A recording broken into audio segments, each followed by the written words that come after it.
lulus itu nanti di situ ada yang lain. Kemudian keberadaan guru praktek harus mewarnai sekolah teh. Antaranya dia harus selalu menginstruksikan hal-hal yang positif. Sebenarnya Bapak Ibu sudah mendapatkan arahan tentang ini.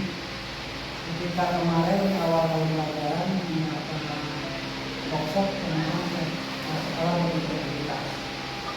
Kita pernah ngomong kalau nggak salah di ruangan dulu bahwa tata tertib kita itu harus dirubah dalam bentuk budaya positif ya. Kita ternyata nyambung dengan bergerak. Bahkan bukan budaya positif itu kalau Bapak bukan hanya budaya positif, budaya koruptif juga harus lengkap. Kalau bergerak tentang budaya positif, ketemu dengan koruptif dan lain-lain. Kalau misalnya Bapak Ibu menerima sesuatu dari siswa, baik benda apalagi uang, ya itu termasuk budaya koruptif. Padahal niatnya nggak begitu. Memakan orang timur yang biasakan, tapi tidak seperti itu. Apalagi sengaja minum uang rakor. Ada di sekolah sebelah sana. Sampai minta uang rakor sekian. Kali ini saya akan membawakan mengenai budaya positif. Kalau kita berpikir kalimat positif itu berarti hal-hal yang selalu memotivasi diri kita untuk menjadi lebih baik. Menurut Bu Endah, positif dalam kacamata Bu Endah itu apa? Melakukan sifat yang baik. Ya, yang bisa itu manfaatkan orang lain dan menjadi contoh teladan. Oke, terima kasih ya Bu Endah. Nah, saya bacakan budaya positif merupakan perwujudan dari nilai keyakinan universal yang diterapkan di lingkungan sekolah. Meyakini bahwa mampu menciptakan kolaborasi antar warga sekolah, orang tua, siswa, dan saya. Jika terlaksana dengan baik, maka akan bermunculan serta mengembangkan nilai-nilai positif yang dimiliki murid dan menciptakan pribadi yang berkualitas, berkarakter, sesuai dengan profil pelajar Pancasila. Kalau kita bicara profil pelajar Pancasila, berarti sinonim dengan adanya pembelajaran berkarakter. Terus apa Pak Putri? Kalau P5 itu identik dengan apa? Ketika kita mendengar anak-anak dan kelas 10 P5 itu kreativitas. Gimana? Apa ya? Ada nggak yang paling khas? Ketika perbedaan kurikulumnya diferensiasi kalimat. Terus apa? Kalau koordinasi dari pengembangan kualitas siswanya lebih kreatif, Lebih kreatif dan lebih kepada penilaian prosesnya. Pernah nggak berpikir bahwa ketika kita belajar secara kalimat maka identik dengan hukum? Kalimat identik dengan iya,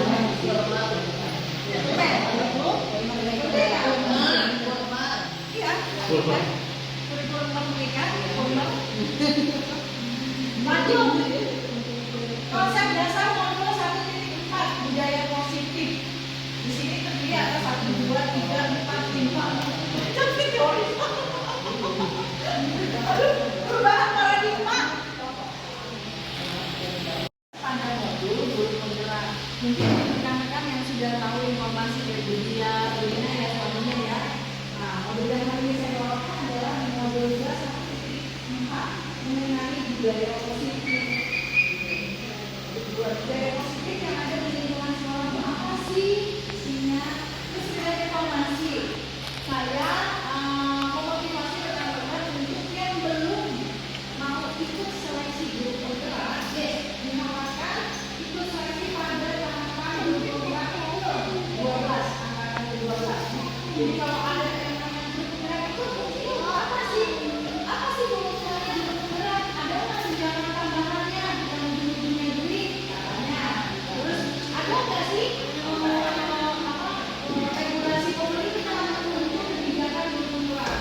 Nah intinya ketika regulasi pemerintah membuka seleksi tersebut, apapun itu pada regulasi yang akan berjalan itu sebagai satu proses pengembangan diri buat kita. Dan apa? Saya sangat tersemangat ketika saya harus jadi pemurah. Kenapa? Saya adalah bagian dari kebijakan pemerintah. Artinya saya menjadi peran. Kalau dalam budaya positif, ketika anak jatuh terlambat, kalimatnya diganti.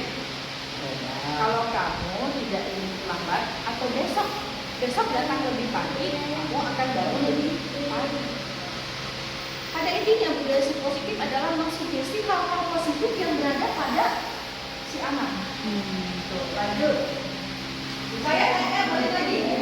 Tadi saya mengatakan tidak membuang sampah pada tempatnya merubah paradigma menjadi alangkah senangnya jika saya tidak membuang sampah pada tempatnya.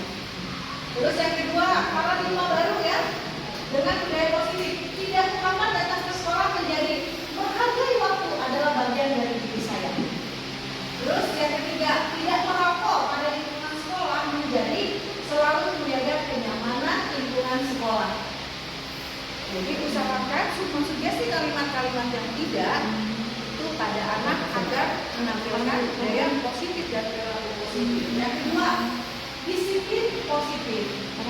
Disiplin positif cenderung diartikan sesuatu oleh seseorang untuk menentukan atau mendapatkan kepatuhannya. Kenapa? Kalau kita ingin mendidik anak dengan disiplin, biasanya kita berbarengan dengan apa saya? Anak tidak hadir. Betul, dari si anak. Tapi biasanya kadang kita berpikir apa?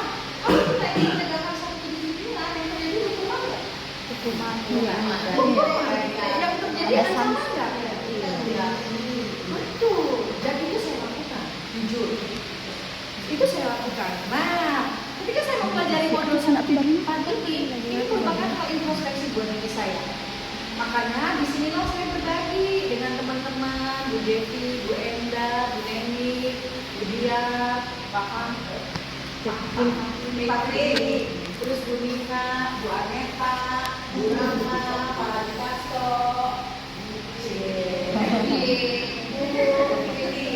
Kenapa? Ayo kita rubah kalimat itu. Nanti pada saat di ending, saya akan memberikan masukan untuk kepala sekolah. Apa? Ketika pada awal PPDB, budaya positif yang terkesan tata tertib diganti dengan kalimat budaya positif SMA N1 Bumursari Purwakarta. Apa identiknya? Yang pertama, datang tepat waktu, tidak terlambat. Ini adalah salah satu komitmen saya ketika saya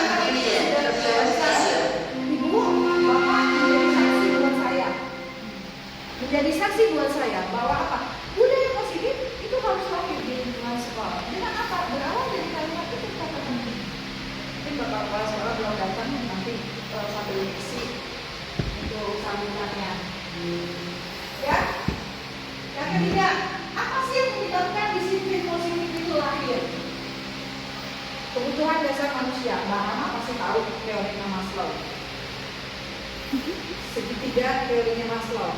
Tapi kalau kita bicara segitiga teorinya Maslow, itu bicara pikiran kita tertinggi itu apa? Aktualisasi